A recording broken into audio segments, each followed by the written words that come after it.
Bonjour à tous, nous allons parler aujourd'hui de la définition de fonction en C ou C++.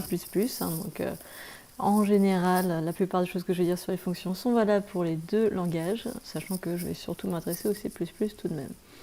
Alors, on va voir déjà comment est-ce qu'on définit une fonction et à quoi ça sert. Alors, une fonction est essentiellement utile lorsqu'une action est souvent répétée. D'accord ? Quand on remarque qu'on a un même bout de programme qui se répète plusieurs fois, on va la mettre dans ce qu'on appelle un sous-programme, c'est-à-dire une fonction.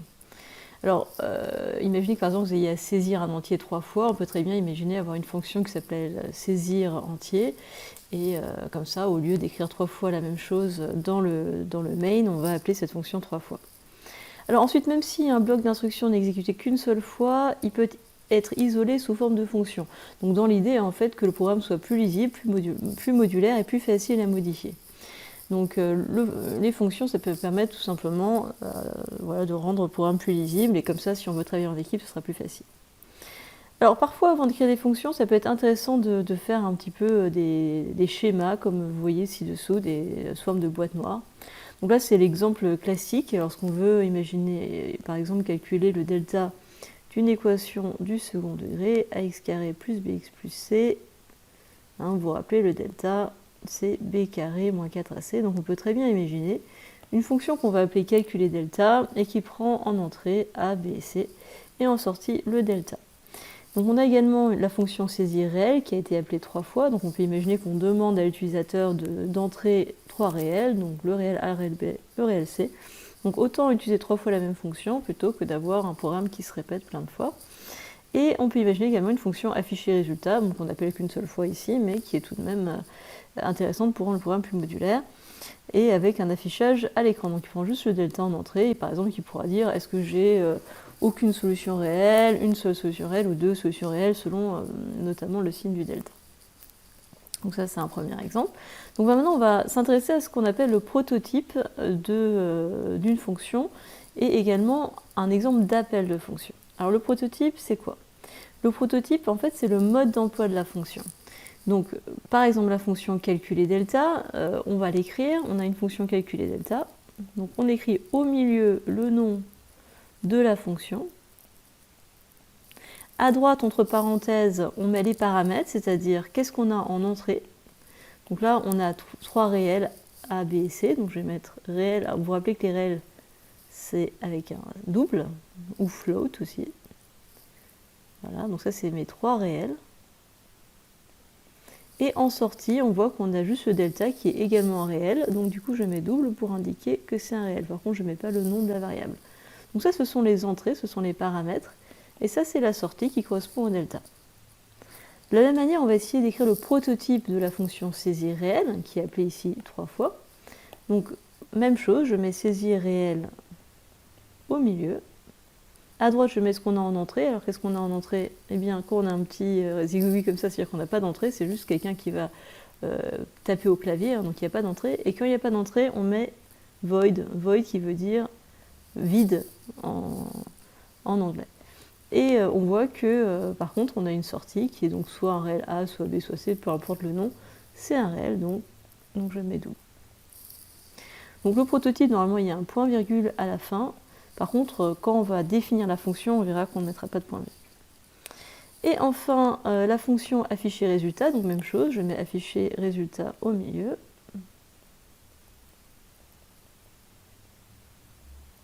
Et entre parenthèses, alors vous remarquez que ça ne se voit peut-être pas très bien, mais là c'est un underscore, donc c'est le petit tiret qu'on voit sous le 8 sur le clavier.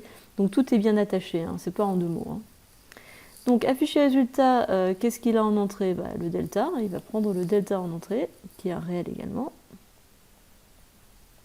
Et est-ce qu'il a une sortie? Regardez bien, la sortie, c'est rien, c'est l'écran, donc on met void pour dire qu'il n'y a pas de sortie, il n'y a pas de variable en sortie. Voilà.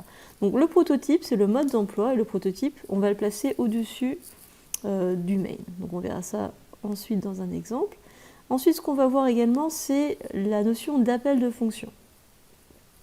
Alors, l'appel de fonction, c'est-à-dire, c'est ce qu'on va trouver en général, on va trouver dans la fonction main, mais on peut très bien appeler une fonction dans une autre fonction, on verra ça plus tard. Mais déjà, dans le main, on va voir comment est-ce que je peux appeler la fonction calculer delta. Alors, il faut vraiment s'inspirer du prototype, hein, puisque comme je l'ai dit, le prototype vous donne le mode d'emploi, hein, puisque ça vous dit en réalité que vous avez 3 paramètres, donc qui sont les entrées. Ce sont les entrées. Et là, vous avez une sortie qui est le delta. Donc c'est vraiment le mode d'emploi. Donc ce qu'on fait, c'est qu'on recopie exactement le même nom. Donc on a à nouveau calculé delta. Et alors, on remplace à gauche double par une variable, parce qu'en fait, il faut enregistrer du coup la valeur de retour dans une variable. Donc par exemple, je peux écrire delta égale, en supposant bien sûr que j'ai défini une variable qui s'appellerait delta, qui serait de type double. Et entre parenthèses, je vais mettre mes 3 entrées, c'est-à-dire A, B et C. Donc là, on voit bien qu'on a les 3 entrées, et là, on a la sortie. Donc ça, c'est un exemple d'appel. Mais je pourrais également écrire, par exemple, D égale calculer delta. Et je peux très bien mettre des valeurs. Par exemple, je peux mettre 0, 1, 2 si je veux. On a le droit de faire ça. Donc le nom du coup de cette variable, peu importe, on peut mettre des valeurs, j'aurais pu mettre un mélange de variables et de valeurs aussi. Ensuite, on va s'intéresser à la fonction saisir réel. Alors saisir réel, on a à nouveau un double à gauche donc en sortie. Donc à nouveau, il faut mettre une variable. Donc je peux écrire par exemple, je sais pas moi, mon réel. On peut imaginer que c'est un nom de variable qui s'appelle mon réel. Saisir réel. Et on a un void, donc void ça veut dire que c'est vide, donc on ne met rien du tout. Alors dans notre cas, dans notre exemple, on a vu que saisir réel permettait d'obtenir A, B ou C, donc on peut très bien imaginer avoir quelque chose comme A égale saisir réel, ou alors B égale saisir réel. En tout cas, n'importe quelle variable ici peut convenir. Et enfin, afficher résultat. Afficher résultat, je le note à nouveau ici. Cette fois-ci, vous remarquez qu'il n'y a rien à gauche. Pourquoi? Parce qu'ici, vous avez un espace, vous avez un void, donc ça va se transformer en espace vide. Et dans la parenthèse, vous mettez votre variable, donc delta, et vous remarquez qu'il n'y a pas de type. Donc là, il n'y a aucun type ici, dans l'appel de fonction. Hein, vous voyez qu'ici, vous avez les types, double, double, double, et vous avez des voids. Tandis qu'ici, il n'y a pas du tout de type. Tous les doubles ont disparu. Le void aussi a disparu. Et à gauche, les sorties sont transformées par un nom de variable égal. Donc je rappelle, hein, le prototype, c'est la définition, c'est comment dire, le mode d'emploi de la fonction qu'on va trouver au début du programme, juste avant le main, ou bien dans une bibliothèque, on va en reparler ensuite. Tandis que les appels de fonction, c'est ce qui permet d'utiliser la fonction, c'est ce qu'on va trouver dans le main pour le moment, ou alors dans une autre fonction. Alors on va voir d'autres exemples. Donc on va s'intéresser à cet exemple-là avec déterminer max. Déterminer max, c'est une fonction qui a 2 entrées A et B et qui a une sortie. Donc qui sera le maximum bien sûr de A et B. Là j'ai mis long. Alors vous vous rappelez de long? Long ça veut dire un entier. Donc c'est un entier. On pourrait également utiliser int, mais int c'est moins précis. Long ça veut dire que c'est un entier qui est codé sur 4 octets. Hein, par opposition au short, qui est codé sur 2 octets. Mais les deux sont en réalité des int. Donc on peut écrire juste int hein, si on n'a pas besoin de cette précision-là. Ok, donc là j'ai mes 2 entrées. Hein. Je vous rappelle qu'à droite vous mettez les paramètres, c'est-à-dire les entrées, tandis qu'à gauche vous mettez les sorties. Donc j'ai le prototype ici, et là j'ai des exemples d'appels de fonctions, j'en ai mis 2. L'un avec des valeurs, le max de 130 et 25, clairement max va prendre comme valeur 130. Et là, A et B, on suppose que les variables A et B ont été définies et max contiendra le maximum des deux. Donc, on va s'intéresser à ces exemples. Donc, vous allez le compléter avec moi. Donc, n'hésitez pas à mettre sur pause d'ailleurs hein, pour compléter le prototype et un exemple d'appel de fonction de chacune de ces fonctions pour vous assurer que vous avez bien compris. Donc voilà, n'hésitez pas à mettre sur pause. Bon, je vais supposer que vous avez eu le temps de réfléchir. Alors, qu'est-ce que ça donne? La première, on a exp, qui est le nom de la fonction. Donc je mets exp au milieu. Ensuite, à gauche, on met donc la sortie. La sortie, c'est un double. Et à droite, je mets les entrées. Les entrées, c'est aussi un double, mais qui s'appelle x. Non, donc je rappelle, entrée, sortie. Donc c'est un peu inversé par rapport au bloc. Voilà. Ensuite, exemple d'appel de fonction, on a dit qu'il n'y a plus de type. Donc tous les doubles disparaissent. Donc ce double-là, il faut que je le remplace par une variable égale. Donc par exemple res, pour dire résultat, égale x de x. Et vous remarquez qu'il n'y a plus le double a disparu également.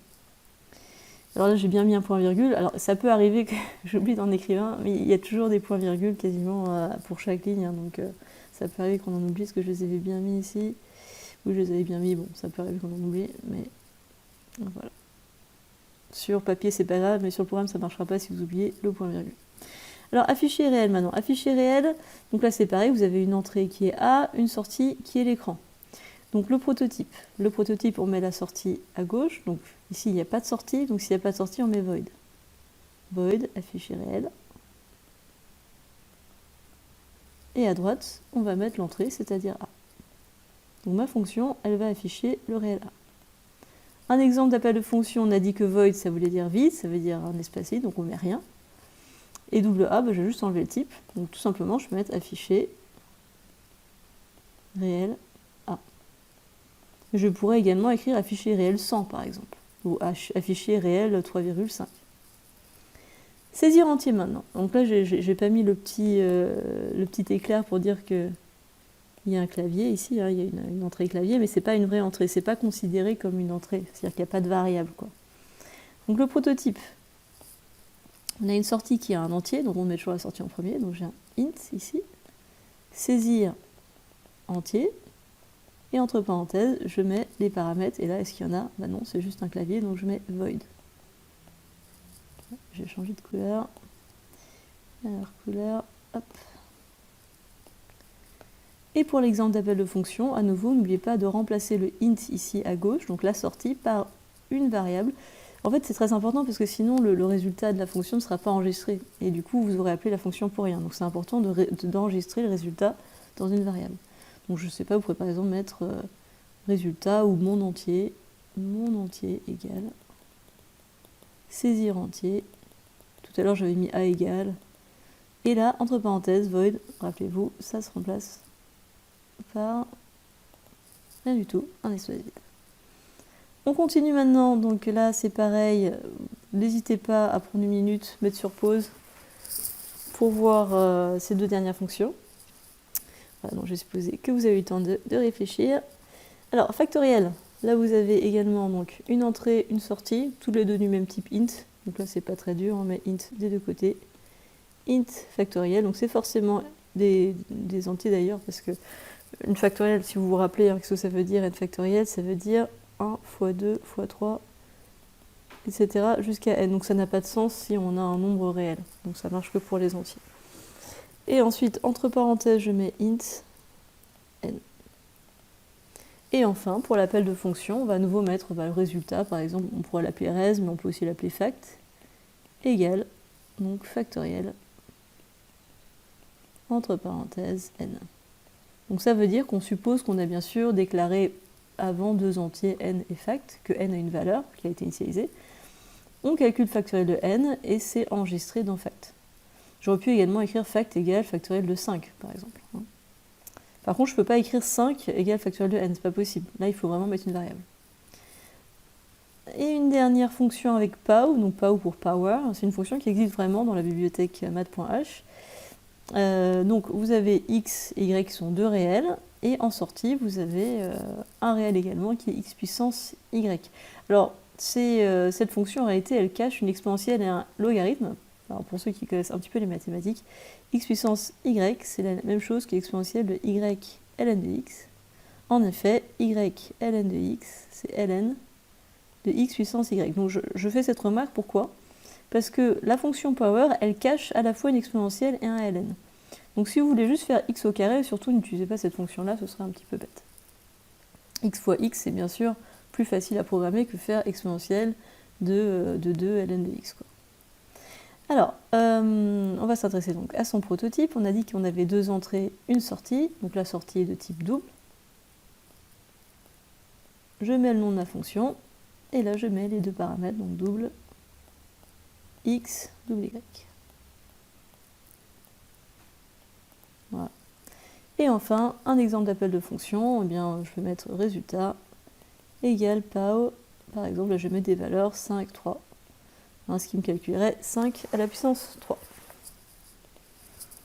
Voilà, donc n'hésitez pas à refaire cet exercice sans regarder, hein, si vous êtes trompé. C'est important de pratiquer. Alors, maintenant, on va voir quelques exemples. Donc déjà, un exemple plus complet avec la fonction calculer delta. On en a parlé tout à l'heure, hein, calculer delta qui a 3 entrées ABC et une sortie delta. Et dans un programme complet, à quoi ça va ressembler? Donc je vais un peu dézoomer pour que vous voyez bien, voilà. Ça, c'est un programme complet, hein, c'est-à-dire que si vous copiez ça dans main.cpp, ça va fonctionner. Vous avez en premier lieu ce qu'on appelle le prototype. D'accord? Donc ça, c'est le prototype de la fonction. Vous reconnaissez bien avec le nom de la fonction, les 3 paramètres ici, ou les 3 entrées, et la sortie. Donc c'est toujours en premier, vous remarquez qu'il y a un point virgule à ce moment-là, on la place avant le main. Une autre possibilité, c'est de le placer également dans une bibliothèque. On en reparlera après. Alors ensuite, vous avez la fonction principale. Ça, c'est la fonction principale, donc void main void. Et dans cette fonction principale, vous allez avoir d'abord des déclarations de variables. Ici, on a déclaré 3 variables, x, y, z, donc même 4 variables et delta. Et là, on a fait un appel de fonction. Donc là, vous avez l'appel de fonction, c'est la deuxième chose qu'on avait vue. On a vu les prototypes et les appels de fonction. Donc le prototype, il est là. Et on peut très bien avoir plusieurs appels de fonction. Ici, j'en ai fait qu'un seul, mais on peut en avoir plusieurs. Et enfin, derrière, vous avez la fonction elle-même. Donc je vais remettre dans la même couleur. Vous remarquez que c'est exactement la même ligne qu'ici, sauf qu'il n'y a pas de point-virgule. Attention, on ouvre les accolades et on les referme, et c'est là-dedans que vous allez mettre votre fonction. Alors, on suppose que dans le main, on a donc créé nos 4 variables, x, y, z et delta. Puisque x, y et z ont été initialisés, je peux mettre x, y et z ici. J'aurais pu aussi bien mettre calculer delta 1, 2, 4, ça marcherait également d'ailleurs. Hein. Et là, le delta, il va enregistrer la valeur obtenue, renvoyée par la fonction calculer delta. Ce qui veut dire que calculer delta doit faire un renvoi, doit renvoyer une valeur. Donc cette valeur, elle est renvoyée ici, là où il y a le return. Donc le return est très important. S'il n'y avait pas ce return, on ne pourrait pas récupérer la valeur dans le main. D'accord? Alors vous avez remarqué certainement qu'ici j'ai appelé les variables x, y et z, tandis que dans calculer delta, je les ai appelées a, b et c. Donc j'aurais pu les appeler a, b et c aussi, j'aurais pu appeler avec le même nom, ça n'a pas d'importance. C'est juste pour vous dire, on peut, si on veut, utiliser des noms différents, ou on peut utiliser le même nom, ça n'a pas d'importance. Ici, en revanche, j'ai utilisé delta, et là j'ai également utilisé delta, donc on pourrait se dire, tiens, c'est la même variable. Alors qu'en réalité, ce n'est pas la même variable. Ça, c'est très important de comprendre que les variables qui sont ici, x, y, z et delta, sont des variables locales à la fonction main, qui ne sont donc comprises que par la fonction main et qui seront détruites à la fin de cette fonction. Tandis que a, b et c, ainsi que la variable delta ici, sont ce qu'on appelle des variables locales. Ce sont des variables locales de la fonction calculer delta, c'est-à-dire qu'ils ne sont compréhensibles que par la fonction calculer delta et qui seront détruits à la fin lorsqu'on aura terminé cette fonction-là. Donc ce qui veut dire en pratique que le delta qui est dans le main et le delta qui est dans calculer delta ne sont pas les mêmes variables et donc ne contiennent pas a priori la même valeur. Enfin, ils peuvent contenir la même valeur, mais ce n'est pas nécessaire. Donc par exemple, si je change la valeur du delta ici, ça ne va pas changer la valeur du delta qui est là, sauf justement en lui imposant delta égale. Donc les deux variables occupent des places distinctes en mémoire, quoi. De la même manière, A, B et C, donc là il se trouve que j'ai donné des noms différents, mais j'aurais pu mettre le même nom, j'aurais pu mettre ABC, ABC, ce ne seraient pas les mêmes variables. Et donc ce qui est important à retenir, c'est que si je modifie ABC ici, ça ne va pas modifier ABC dans le main, ça n'a rien à voir. Tout ce qu'on fait en fait quand on appuie calculer delta, ça veut dire que je crée 3 nouvelles variables qui s'appellent ABC et qui contiennent les mêmes valeurs que X, Y et Z. Donc on appelle ça un appel par valeur. On va voir qu'il y a 2 appels, des appels par référence et par adresse.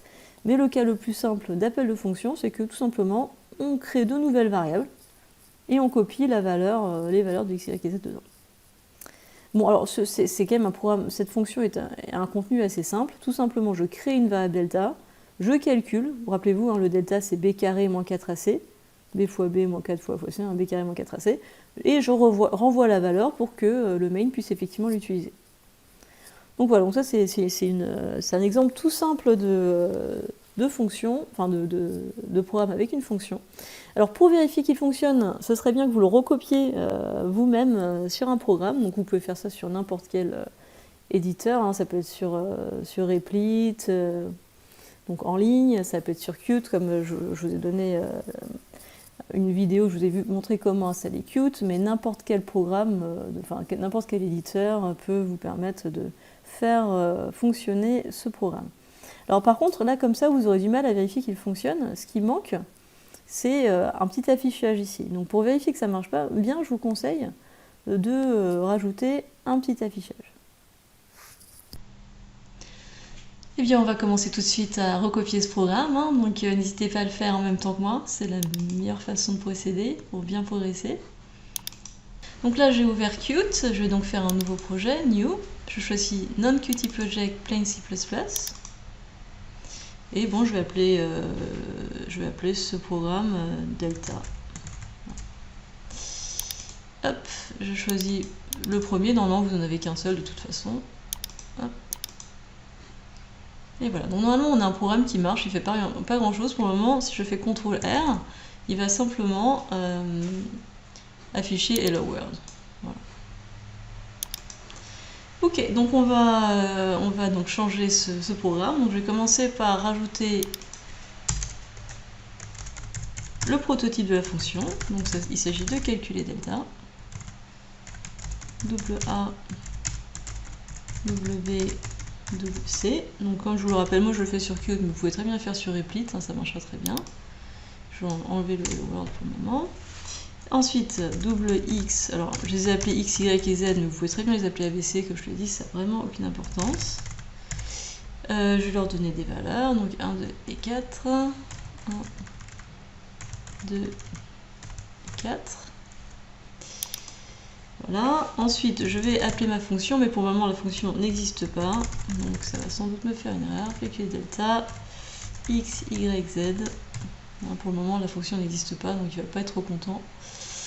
Alors, je vais la créer cette fonction, donc je fais un copier-coller pour ne pas me tromper.